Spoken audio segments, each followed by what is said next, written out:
John Bradford, a Dublin University student, was on the side of the road hitchhiking on a very dark night and in the midst of a big rainstorm. The night was rolling on and no car went by. The storm was so strong he could hardly see a few feet ahead of him. Suddenly he saw a car slowly coming toward him and stopped. John, desperate for shelter and without thinking about it, got into the car and closed the door, only to realize there was nobody behind the wheel, and the engine wasn't on. The car started moving slowly. John looked at the road ahead and saw a curve approaching. Scared, he started to pray, begging for his life. Then, just before the car hit the curve, a hand appeared out of nowhere through the window and turned the wheel. John, paralyzed with terror, watched as the hand came through the window, but never touched or harmed it, or harmed him. Shortly thereafter, John saw the lights of a pub appear down the road. So gathering strength, he jumped out of the car and ran for it. Wet and out of breath, he rushed inside and started telling everybody about the horrible experiences he had just had. The silence enveloped the pub when everybody realized he was crying and wasn't drunk. Suddenly the door opened and two other people walked in from the dark and stormy night. They, like John, were also soaked and out of breath. Looking around and seeing John Bradford sobbing at the bar, one said to the other, "Look, Paddy, there's that idiot that got in the car when we were pushing it." Okay, that was a week ago. This is today. A fellow stopped at a rural gas station, and after filling his tank, he paid the bill and bought a soft drink. He stood by his car to drink his cola and watched a couple of men working along the roadside.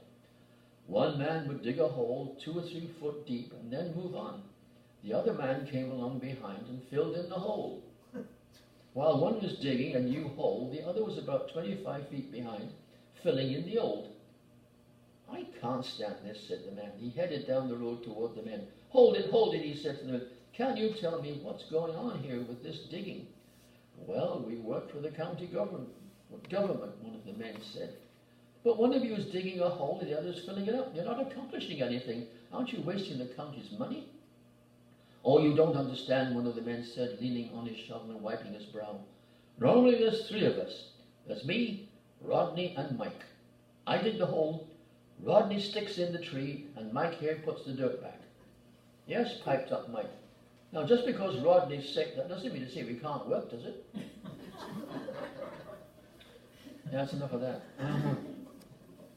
Let us move now into our service of worship.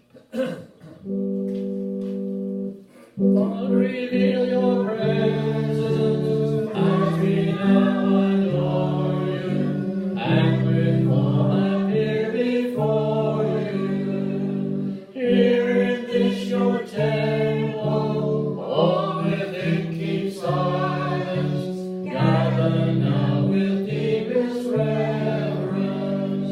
You alone, God, we know, you are God and Savior. Praise your name forever.